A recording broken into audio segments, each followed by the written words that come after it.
Welcome to the very first episode of The Person That Everyone Needs. I'll be your host, Webb Hoggard, and this is a topic that has meant a lot to me the last few years. My oldest son is 8 years old, and I remember the first time I held him in my arms and I was praying over his life that God would make him a man of faith, a man of favor, that he'd give him the strength to become everything that he's called to be. And I heard the Lord speak to me in that moment and say, I can't make him anything that you're not.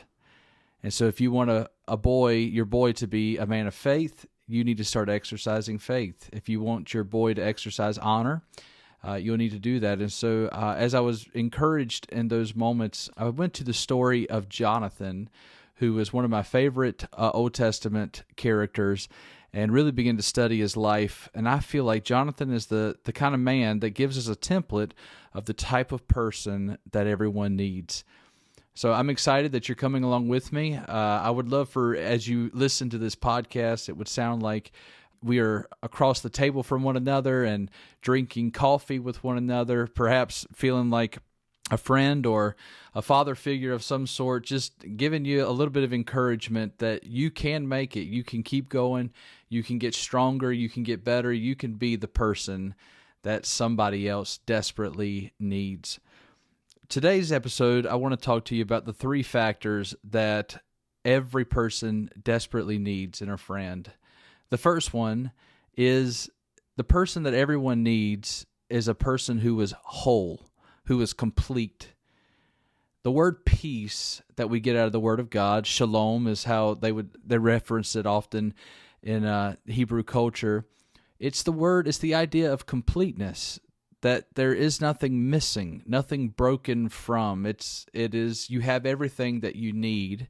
You are everything you need, and it's like David tells us in Psalm 23, the Lord is my shepherd, I shall not want. You want for nothing. You desire nothing.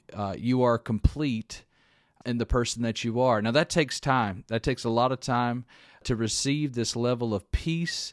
It takes a lot of time searching who God wants you to be, being obedient, seeing that come to pass, learning that your confidence in God can grow, that the faith that you've put in Him or the faith that He has given you, that it can be exercised and wonderful things can come from it. And so a life of peace is not something quickly gained. It's something that takes time. But the person that everyone needs is a person that doesn't need anything from them. The best mentors are the ones who are able to stand on their own feet and not be in a codependent relationship with those that they're teaching, but instead be able to bless, to give, to pour out without an expectation or need to receive back.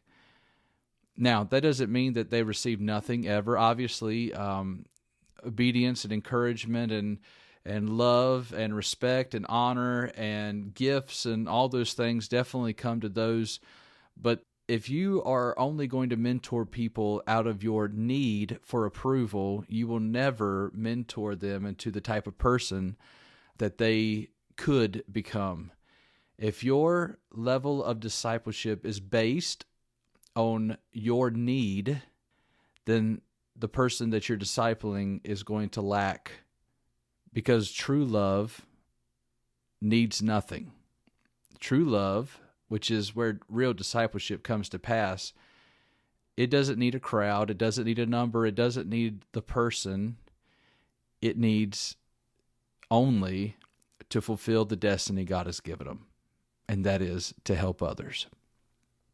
The first thing is a person that everyone needs is a person who is whole, who is at peace. The second thing I think that every person needs is a person who will be with them to the very end. In all circumstances, no matter what, they will be with them. When Jesus was coming to the earth and the angels were saying that God was sending His Son, the name that was given to us, yes, we call Him Jesus. That comes from Yeshua, which means deliverer. But the original name, the name that was meant to be a great promise and encouragement to us, is the name Emmanuel, God with us. I would rather that Jesus would have promised, or that the angels would have promised to us, that God is going to defeat the devil. I would have rathered that name. And yes, Jesus does defeat the enemy. But more than defeating the enemy, more than helping us be empowered over every circumstance, more than never having to hurt or having an easy life after this, Jesus actually then promises a greater promise of anything. He says, I'm with you. I'll never leave you. I'll never forsake you. Reminds me of Joshua. Moses tells Joshua, be strong and courageous. Not just on your own strength or in your own mind or in your own understanding, but he says, be strong and courageous, for the Lord your God will be with you. He'll never leave you nor forsake you. Joshua opens up with this promise 4 or 5 times. It says, be strong, for the Lord is with you. Jesus comes to remind us that he is with us. And then he tells us before he leaves, he says, it'll be good for me to leave you because then I can send the Holy Spirit to you. And the Holy Spirit will be in you, with you, in you, for you, around you, building you up, comforting you, giving you everything you need. The person that everyone needs is a person who's going to be with you through the thick and thin, through the good and the bad, no matter what. The word with is the most important word in all of our lives. We usually can tell or see what was happening around our lives by the type of people that we were with.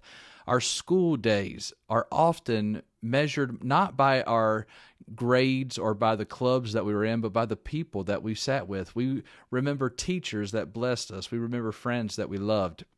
We remember the times that we spent with those people. The ball games were not just about the scores. It was actually about the people on the field, the coaches who encouraged us and were with us, our parents who never left our side. The people that are with us are the most important people in our lives, that are with us no matter what. The person that'll call you on your worst day and say, I'm here with you, heart and soul, that's the person that you know is a friend. And a friend, that's the person that everyone needs. Who in your life is a person that needs you to be with them? Who is the person in your life who has been with you when you needed someone the most? The person who is with you, that's the person that everyone needs. And lastly, the person that everyone needs is someone that will better you, someone that will build you up, someone who will make you better than what you are today, someone who will disciple you, lead you, encourage you, take you into a direction that you've never been before. That is the person that everyone needs. I've been graced in my life to be surrounded by an enormous cloud of mentors, people who have believed in me, spoke into my life, and have built me up. I have been prophesied over, and I have been encouraged, and I have been blessed, and I am abundantly grateful for the many, many people that have seen something in my life worth fashioning, worth molding, worth making better. And so I started this idea of the person that everyone needs because I want to now do everything that I can to encourage those out there that are trying to better their lives. And I can tell you right now, the most significant thing you can do in your life is to be there for somebody else. That's it. You can become financially wealthy. You can become physically healthy. You can become relationally blessed in your family. But if you really want to make an impact in this life, you have to start thinking about the life beyond yours. What is going to be left behind when this life is over? And if you don't have anyone that you're investing in or helping in or blessing, then your life of success may never find significance. And a life of significance is being the person that everyone needs. I hope you'll join me as we try to do this every week and as we encourage one another on the road to being better.